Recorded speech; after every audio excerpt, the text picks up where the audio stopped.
Right, so next up on our tour today, the nephron loop has three distinct areas. All right, there is a thin descending area, a thin ascending area, and then a thick ascending area. All right, so three parts. They do different things.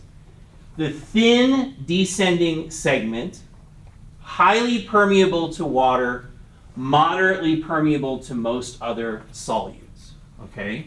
So including urea and sodium. The thin ascending segment, okay, so we go around the bend now, and while we're coming up, the thin ascending segment is impermeable to water. Highlight that, right? There are very few places in the body where this is true. And where it's true, it always matters. All right, so thin ascending segment, impermeable to water, but no significant reabsorption of any solute in that area. All right, then we get to the thick ascending segment. It gets bigger, okay? It is also impermeable to water. And the reason these cells are thick is because they have very high rates of transport of sodium, chloride, and potassium, as in 25% of the filtered load. So substantial, significant, okay? The sodium potassium pumps are on the capillary side, right? So they're driving sodium into the capillaries. This works to keep the concentration gradient favoring sodium cotransport. All right, here I think I have, pictures. Okay. So thin descending, thin ascending, thick ascending. Okay. So in the thin descending, in this section, we get water reabsorption, but that's it. These cells are thin because they got nothing to do, right? They just have to sit there and let water go through, right? But when we get to the thick ascending loop, now we have a whole bunch of reabsorption, some hydrogen ion secretion, but you'll notice water is not moving in this picture, right? So we get movement of solute without movement of water. Okay, what are the players here? So here's our lumen, okay? Here's the capillaries, the peritubular capillaries, right? Sodium hydrogen cotransporter, very similar to what we saw earlier, the NHE. This guy, though, is not specific to the loop, but it's probably the most important of the transporters in the loop, is the sodium chloride potassium transporter, right? So this is a complex protein. It moves one sodium in, two chlorides in, and one potassium in, right? So where is the, what's the powering force? It's the sodium, right? Sodium's moving down its concentration gradient because these guys are on all the time, right? Sodium potassium pump is driving the concentration gradient, keeping the sodium in the cell low.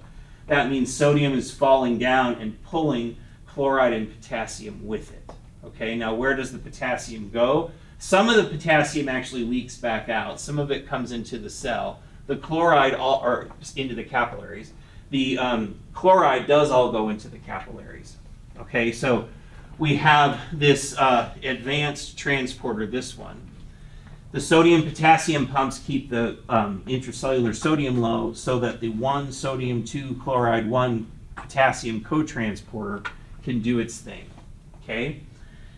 Now, because of the sheer amount of fluid that is moving in this area, we get a fair bit of solvent drag, right? That's where solute follows water, right? Like we were just talking about. So we get a fair bit of water moving, and because of that, sorry, I'm flipping around here.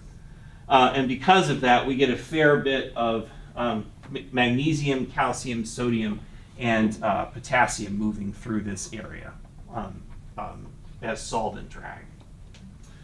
Okay, so thick ascent, these are all like organized in their, so thin ascent descending, highly permeable, thin ascending, impermeable, no reabsorption of any solute, right?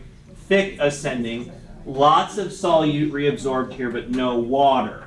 Okay, that makes it kind of a weird spot, right? So in the thick ascending segment, what you've got is so much sodium, potassium, sodium reabsorption in particular, that that the concentration of the fluid inside is actually decreasing because you're moving so much solute out, and the water can't follow along behind. You see? So we get a large amount of solute reabsorbed, but not any water.